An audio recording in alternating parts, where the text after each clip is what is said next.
আজকে ভাবলাম বিকেলে একটু ধোসা বানাই আর ইনস্ট্যান্ট বানাবো, কেননা ওই চাল ডাল ভিজিয়ে ধোসা বানাবার বহুত ঝামেলা। তো দেখো, প্রথমেই আমি 3 কাপ সুজি নিয়েছিলাম। সুজি দিয়ে ধোসাটা বানিয়েছিলাম। 3 কাপের মতো সুজি নিয়েছিলাম আর 1.5 কাপের মতো টক দই নিয়েছিলাম। এবার সুজিটাকে আমি একটা জায়গায় নিলাম আর দেখো টক দইটা ভালো করে ফেটিয়ে নিলাম, কেননা টক দইটা স্মুথ একদম করে নিতে হবে। আর তার মধ্যে একটু জলও দিয়ে দিলাম, কেননা সুজিটার মধ্যে এই টক দইটা দিয়ে ভালো করে সুজিটাকে ভিজিয়ে রাখবো। দেখো, এবার সুজিটার ওপর এই টক দইটা ভালো করে যে ফেটিয়ে রেখে তার মধ্যে জল একটু দিলাম পরিমাণ মতো।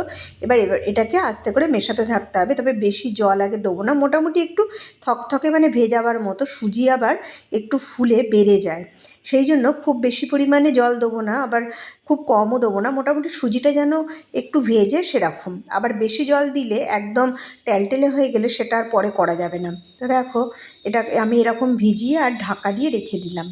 আর কিছুটা আলুও আমি সেদ্ধ করে রেখেছিলাম পুরের জন্য, আর কারি পাতাগুলো দেখো ধুয়ে রেখেছি।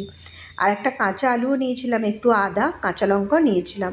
ধোসাটা আমি একটু নিজের মতোই করার চেষ্টা করেছিলাম যাতে টেস্টটা একটু অন্যরকম আসে।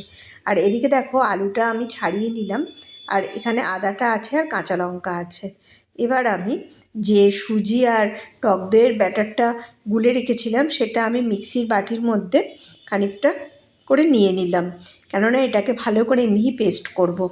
তো দেখো, কিছুটা আমি এরকম সুজি যে ভিজিয়ে রেখেছিলাম সেটা নিলাম, কিছুটা নিলাম কাঁচা আলু, আর নিলাম কাঁচা লঙ্কা, আর তার মধ্যে দিলাম একটু আদার কুচি।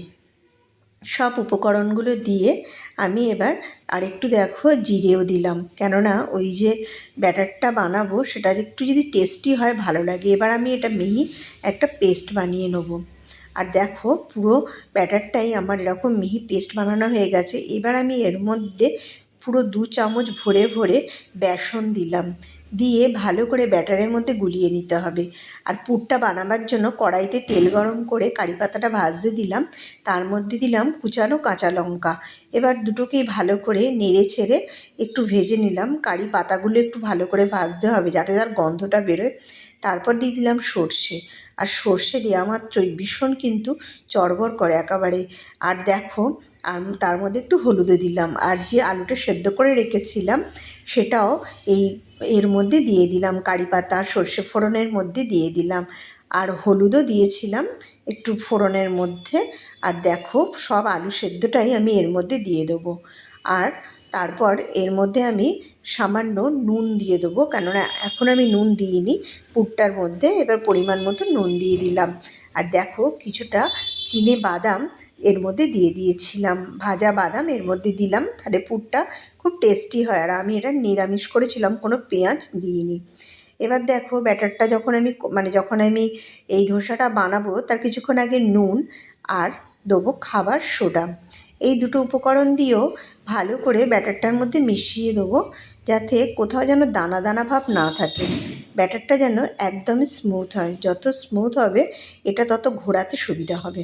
এবার দেখো, একটা তাওয়াতে তেল একটু গরম করে আমি একটা ন্যাকড়া করে পুরোটাই বুলিয়ে দিলাম, তারপরে একটু জল ন্যাকড়া করে আমি এটা পুছেও নিয়েছিলাম। এবার দেখো, তাওয়াটাই হচ্ছে আসল, তাওয়াটা যেন ঠিকঠাক রেডি হয় তবেই ধোসাটা উঠবে।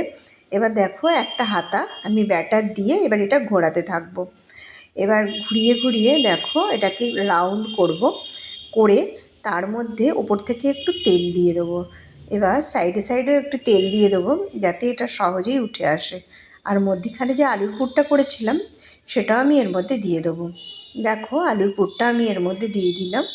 এইবার এটা তোলাটাই হচ্ছে আসল ব্যাপার।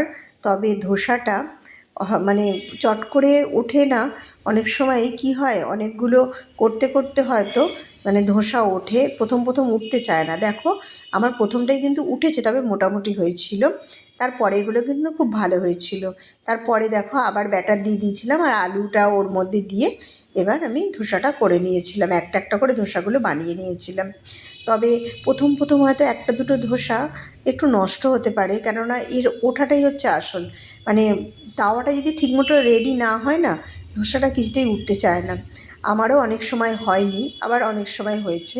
তো এখন মোটামুটি আমি করতে পারি, খুব যে ভালো করতে পারি সেটা আমি বলবো না। তো দেখো, এর মধ্যে আলুর পুরটাও দিয়ে দিলাম, দিয়ে এবার এটাকে আমি আস্তে আস্তে তুলতে হবে।